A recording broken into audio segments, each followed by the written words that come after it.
Next gen நேயர்களுக்கு அனைவருக்கும் வணக்கம். நான் உங்கள் ஸ்ரீசுபம் விஜயகுமார். குரு பார்க்க கோடி நன்மை 12 வருடத்துக்கு ஒரு முறை நடக்கின்ற அற்புத நிகழ்வு. இந்த ஒரு நிகழ்வால் உலகம் பல மாற்றங்கள் சந்திக்க போது 12 ராசியும் சந்திக்கிறீங்க. ஹம்ச ராஜ யோகம். அப்போ குரு உச்சம் பெற்று அதன் பார்க்கின்ற கிரகங்கள் எல்லாம் வலுப்பெறுகிறது. முதல்ல சார் கடன் தொந்தரவா, திருமணம் சம்பந்தப்பட்டதா, வேலை நிரந்தரமாக கிடைக்குமா இல்லையான்னு ஒரு பயம் இருக்கா, திருமணம் என்பது எட்டாக்கனியாக இருக்கின்ற பல பேர்த்துக்கு எப்பொழுது திருமணம் என்ற இயங்கிக் கொண்டிருக்கிற பல பேர்த்துக்கு மாறுதலை உண்டு. சொத்து கிடைக்குமா சார், காப்படி நிலமாக இருந்தாலும் தன் கைப்படி நிலமாக இருந்தாலும் என்னோட சொத்தாக இருக்கணும் சார், இப்படி எண்ணி இயங்குறவங்க பல பேர். அப்போ இது அரசு வகையில் கிடைக்குமா, கவர்மெண்ட் வகையில் கிடைக்குமா, ஏதோ உதவி கிடைச்சி நான் மீண்டு வந்துடுவேனா இப்படின்னு ஒரு எண்ணம் வரும். உடல்நிலையை பற்றி எண்ணி சிந்திக்காத நபர்கள் இப்போது இல்லை. எல்லாத்துக்கும் ஒரு உளவியல் ரீதியாக ஒரு ஸ்ட்ரெஸ் இருக்குங்க. யாரை கேட்டாலும், அதாவது சொத்து இருக்கோ இல்லையோ ஸ்ட்ரெஸ் இருக்குது. இதுக்கு மாற்றம் என்ன? அப்போ இன்றைக்கி உறவு திருமண தடை மட்டுமே திருமணம் செய்த பல பேர் இன்றைக்கி ஒரு வருத்தத்தக்க நிகழ்வு என்னென்னா, 10 வருஷம் 5 வருஷம் வாழ்ந்தவங்க கூட டைவர்ஸ் கிடைக்குமா இப்படின்னு. சார் ஃபஸ்ட்டு நீங்கள் இந்த குரு பயிற்சி வந்தோடனே தொழிலில் முன்னேற்றம், வேலை வாய்ப்பில் முன்னேற்றம், திருமண உறவுகள் அந்யூன்யமாக இருக்கக்கூடிய சூழ்நிலைகள், பிரிந்தவர்கள் ஒன்று சேரக்கூடியது, குழந்தை பாக்கியம், இந்த மழலை செல்வங்கள், சொத்து சேர்க்கைக்குண்டான வழிவகைகள் கிடைக்கின்றன. இந்த குரு தொந்தரவு கொடுத்துட்டுருங்க சனியை பார்வை செலுத்துவதால் சனியின் ஆட்டம் வெகுவாக குறைகிறது. இந்த குரு அதிசாரமாக ஜூன் 2ஆம் தேதிக்கு மேலே வரார். மாறி அதுக்கப்புறம் அக்டோபர் 31 அதிசாரத்தில் வரும்போது பல உலக நிகழ்வுகள் நடக்குது. தங்கத்துக்கு ஏன் சார் தடை வந்தது? அப்போ அது மாற்றம் என்ன? பொருளாதார சேர்க்கைக்கு இவ்வளோ தொந்தரவா? இது மாதிரி பல எண்ணிலடங்க கேள்வி இருக்கு இல்லையா? அத்தனைக்கும் ஒரு திருப்பம் ஏற்பட போது உங்கள் ராசிக்கு நிச்சயமாக மீண்டு வர வழிவகைகள் இருக்குது. இதுக்குண்டான விஷயத்தை பார்ப்போம். சிம்ம ராசி அன்பர்களே, குரு பெயர்ச்சி காலகட்டத்தில் பற்றி பார்க்கின்ற அற்புத பலன்கள். சிம்மம் சொன்ன அடிச்சுங்க சார், விரைய குருங்கிறாங்க. இது முதலீடு குரு. முதலீடு செய்ய 12ஆம் பாவத்தை இல்லாமல் முதலீடு செய்ய முடியாது. ஏன் விரையம் எடுக்கணும்? முதலீடு எடுக்கக்கூடாதா? ஏன் இடம் வீடு சொத்து வாங்க பணத்தை கையிருப்பு போனால் தாங்க வரும். அப்போ இது விரைய குருவா முதலீடு குருவா, அதை ஃபஸ்ட்டு பார்ப்போம். முதல்ல சிம்ம ராசி என்றாலே தைரியம் மிக்கது, நிர்வாக திறமை உண்டு, மனசு சம்பந்தப்பட்ட ஆத்மார்த்தமாக செய்யக்கூடிய அம்சம் உண்டு. நல்லவனிடம் நல்லவனாகவும் வல்லவனிடம் வல்லவனாகவும் தீயவரிடம் அதுக்குண்டான தண்டனை கொடுக்கக்கூடிய ராசி. தலைமை தாங்கும் ராசி. பேச்சு இடத்துக்கு தகுந்த மாதிரி பேச திறமை உள்ள ராசி இந்த ராசிங்க. ஆட்டி கிடக்கும், பாடுற மாட்டை பாடி கறக்கிற ராசியாக இந்த ராசி உண்டு. ராசிக்கு இப்பொழுது இந்த 12இல் இருக்கின்ற குரு பகவான் என்னென்ன அற்புதம் செய்யுதுன்னு தெளிவாக பார்க்குறேன்.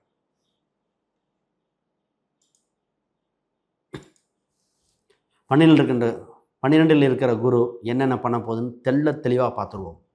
முதல்ல நல்ல விஷயம் என்னென்னா, 12 இருக்கிற குரு ஒரு சுப விரயத்தை கொடுக்குறார். சுப விரயம்னா என்ன சார்? இடம் வீடு வாங்கலாமா, திருமண நிகழ்வு நடக்கலாமா, வெளிநாட்டு ரொம்ப நாளாக ஒரு அப்ளை பண்ணிட்டு இருந்தேன் திடீர்னு பண்ணலாமா, ஷேர் மார்க்கெட் முதலீடா, அப்போ பூர்வீக சொத்துக்கு பணம் கொடுத்து வாங்கலாமா, இது மாதிரி எண்ணற்ற விஷயங்கள் இருக்கு இல்லையா, அது போன்ற ஒரு நிகழ்வு நடக்கின்றன. சார் முதல்ல ரொம்ப நாளாக ரொம்ப நாள் ஹாஸ்பிட்டலில் தள்ளி போட்டே இருந்தாங்க ட்ரீட்மெண்ட்டுக்கு, அப்புறம் பார்த்துக்கலாம்.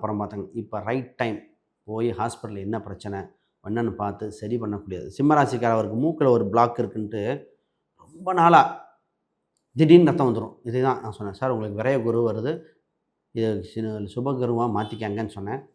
இப்போ தான் சிம்மராசிக்கார் பண்ணார். அப்போ குரு வருவதுக்கு முன்னாடி பலன் ஆரம்பித்தாச்சு, உங்களுக்கு அது நடந்திருக்கும் தெரியும். அப்போ இந்த பலன் மாதிரி ஃபஸ்ட்டு மருத்துவ செலவுகள் என்னென்னு பார்த்து உடம்பே ரெடி பண்ணிக்காங்க. முதலீடு சம்மந்தப்பட்ட திட்டிக்கலாம். முதலீடு நிறைய பேர் இந்த பாண்ட்ஸ் பற்றி கேட்குறாங்க. பாண்ட்ஸ் வாங்கக்கூடிய அம்சம் உண்டு, டிவிடெண்ட் ஸ்டாக் வாங்கக்கூடிய அம்சம் உண்டு. ப்ராப்பர்ட்டி சம்மந்தப்பட்டது இப்பொழுது ஆல்ரெடி ப்ராசஸ் பண்ணவங்களுக்கு கையிருப்பு நடக்கக்கூடியது, அதிலிருந்து பணமாக கன்வெர்ட் பண்ணுறது. நிறைய பேர் பார்த்திங்கன்னா செகண்ட் ஹேண்ட் வீடு கிடைக்கிற மாதிரி இருக்குது, அதை வாங்கலாம்.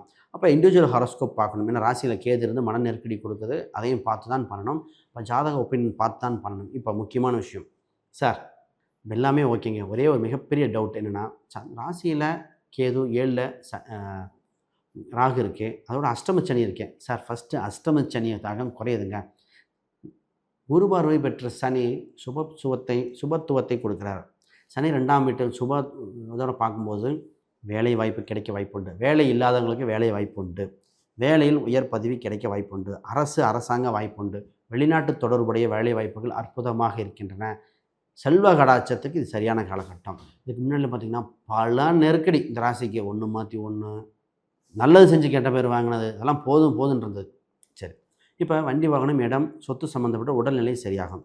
திருமணத்தை பற்றி சொல்லவே இல்லையே. திருமணத்தை பற்றி பார்த்தீங்கன்னா அக்டோபர் பின் தாங்க. அக்டோபர் 31க்கு பின் திருமண யோகம் வருது. அதுக்கு முன்னாடி திருமண பேச்சுவார்த்தைகள் பேசி கொண்டு இருக்கலாம். திருமணம் சம்மந்தப்பட்ட ஒரு சில பரிகாரங்கள் தேவைப்படுகிறது.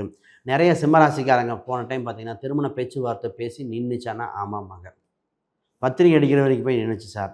அவன் எல்லாமே பண்ணிட்டு வரனை விசாரிக்கும் போது தெரிஞ்சது தவறான வரன்னு. அப்போ சிம்மராசிக்கு திருமணத்தில் கவனம். பொதுவாக இந்த ஜாதக ரீதியாக பார்க்கும்போது என்ன அம்சத்தில் வருவாங்க, என்ன ராசி நட்சத்திரம், இதெல்லாம் தெளிவாக தெரிஞ்சுக்கிட்டு ப்ராசஸ் பண்ணணும். இப்போ சார் வேலையில் அடுத்த ரிஸ்க் எடுத்து வேலைக்கு போகலாமா? பொதுவாக வேலையில் ரிஸ்க் எடுக்க வேண்டாம். ஏன் அப்படின்னா இருக்கிற சேஃபஸ்ட்டு சைடாக இருந்துக்கங்க. ரிசெஷன் ஒன்று வரக்கூடிய காலகட்டத்தில் பார்த்துக்கங்க. இப்போ வேலையை நம்பி ரிஸ்க் எடுத்து கடன் அதிகமாக இருந்தால் கடனை கட்டக்கூடிய அம்சத்தை மட்டும் பாருங்கள். பூர்வீக ரீதியான சொத்து சம்மந்தப்பட்ட பேச்சுவார்த்தைகள் அதன் மூலம் ஆதாயம் வந்திருக்கு. அதில் ஒரு நிவர்த்தி ஆகக்கூடிய காலகட்டம் உண்டு, அதை பாருங்கள்.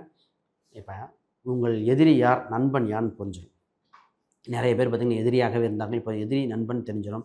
இப்போ நட்பு வட்டாரம் விலாசமாகும். 6ஆம் இடத்துக்கு 8 பார்த்தலாம். 8ஆம் இடத்தை எப்போ பார்த்ததோ அப்போ தான் தேவையற்ற இந்த தொந்தரவுகள், மன நெருக்கடிகள் வெகுவாக குறைகிற காலகட்டம் அற்புதமாக இருக்குது. சரி, இது மட்டும் போதுமா? இன்னொரு விஷயத்துக்கு வரும். ரொம்ப ரொம்ப முக்கியமான விஷயம் என்ன, பிஸ்னஸ் பண்ணலாமா?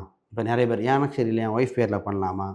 பொதுவாக பிஸ்னஸ் சம்மந்தப்பட்டது கொஞ்சம் டீட்டெயிலாக பார்த்தாங்க பண்ணணும். ஏன்னா அஷ்டமச்சனி காலகட்டத்தில் அகப்பட்டு விடக்கூடாது. அப்போ வெளிநாடு சம்மந்தப்பட்ட, வெளி மாநிலம் சம்மந்தப்பட்டது ஓகே சொல்லலாம். இதை கொஞ்சம் கவனமாக பார்த்து பண்ணிக்கொள்ளுங்கள். ரொம்ப ரொம்ப முக்கியம். சார் 4ஆம் இடத்துக்கு குரு பார்க்குது, இடம் வீடு சொத்து உண்டு. 6ஆம் இடத்தை பார்க்குது, லோன் அடைக்கலாம்.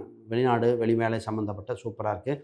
நோய் நொடியிலிருந்து மீண்டு வர வாய்ப்பு உண்டு. மருத்துவ செலவில் வர வாய்ப்பு உண்டு. காம்படிட்டிவ் எக்ஸாமில் ஜெயிக்கக்கூடியது. நிறைய மாணவர்கள் கேட்பாங்க கேம்பஸ் இன்டர்வியூ கிடைக்குமா? காம்படிட்டிவ் எக்ஸாம் அற்புதமாக இருக்குது. கேம்பஸ் இன்டர்வியூ காம்படிட்டிவ் எக்ஸாம் கிடைக்கக்கூடிய வாய்ப்பு வந்தாச்சு. அதை சரியாக பயன்படுத்தி கொள்ளுங்கள். Golden time, golden எரா, super. இதுக்கு பரிகாரம் தேவையா? நிச்சயமாக தேவை. ராகு கேது பரிகாரம், சர்பசாந்தி பரிகாரம் செய்துவிட்டுத்தான் இந்த குரு பயிற்சி யோகத்தை அனுபவிக்க விடுகிறது.